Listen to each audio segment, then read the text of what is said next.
इंसान भी कितना अजीब है। प्रार्थना करते वक्त उसको ऐसा लगता है कि भगवान सब सुन रहा है, और दूसरों की निंदा करते वक्त, दूसरों से लड़ाई करते वक्त वह सब भूल जाता है। दान करते वक्त इंसान को ऐसा लगता है कि ईश्वर हमें देख रहे हैं, परंतु चोरी करते वक्त वह भूल जाता है कि ईश्वर हमें उस क्षण भी देख रहे होते हैं। इंसान पाप करते समय आगे पीछे इधर उधर तो देख ही लेता है, परंतु वह ऊपर देखना भूल जाता है।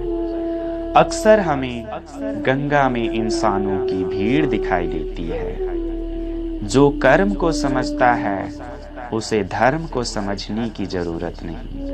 पाप शरीर नहीं करता, विचार करते हैं, और गंगा विचारों को नहीं, सिर्फ शरीर को धोती है। वास्तव में ईश्वर के द्वारा बनाई गई ये सृष्टि अनेकों कीमती खजानों से भरी पड़ी है, और चौकीदार एक भी नहीं।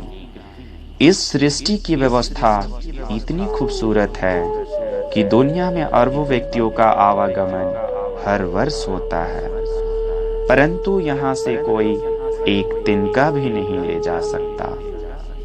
जीवन मिलना भाग्य की बात है, मृत्यु आना समय की बात है, पर मृत्यु के बाद भी लोगों के दिलों में जीवित रहना ये अच्छे कर्मों की बात है। बड़ों से बात करने का ढंग आपकी तमीज बताता है, और छोटों से बात करने का ढंग आपकी परवरिश। भगवान कहते हैं, मैं हर बार संभाल लूंगा, गिरो तुम चाहे जितना भी बार, परंतु गुजारिश एक ही है, कभी मेरी नजरों से नहीं गिरना। एक मुजरिम को सजा सुनाते वक्त जज ने कहा, अपनी सफाई में तुम कुछ कहना चाहते हो? मुजरिम ने जवाब दिया और बोला, जी हुजूर, मेहरबानी करके आप मेरे माँ बाप को भी सजा दीजिए।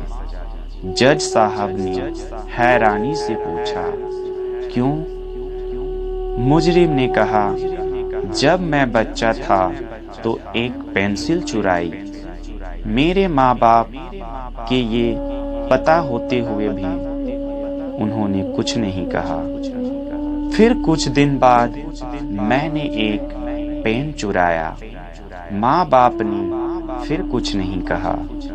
उसके बाद मैं दोस्तों, रिश्तेदारों, पड़ोसियों की चीजें चुराने लगा, और ये मेरी आदत बन गई। माँ बाप हर बार चुप रहे।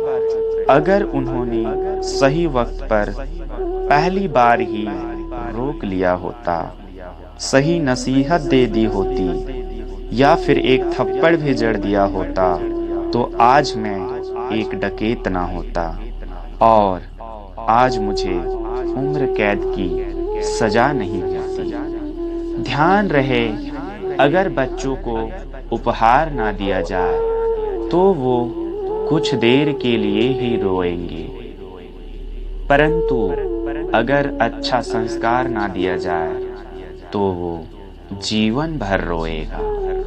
एक बार एक इंसान ने कोयल से कहा, तू काली ना होती तो कितनी अच्छी होती। वही इंसान फिर गुलाब से कहा, तुझ में कांटे ना होते तो तुम कितना अच्छा होते। वही इंसान फिर कमल से कहा, तुम कीचड़ में ना खिलते तो कितना अच्छा होता। वही इंसान समुद्र से कहा, तेरा जल खारा ना होता तो तुम कितना अच्छा होता। फिर सबने मिलकर एक बार कहा, हे इंसान, अगर तुझ में दूसरों की कमियां निकालने की आदत नहीं होती तो तुम कितना अच्छा होते। एक बार अकबर ने बिरबल से कुछ ऐसा लिखने को कहा जिसे खुशी में पढ़ो तो गम, और गम में पढ़ो तो खुशी हो। तब बीरबल ने लिखा, ये वक्त भी गुजर जाएगा। हमेशा मुस्कुराते रहिए, अपना ख्याल रखिए और दूसरों का भी।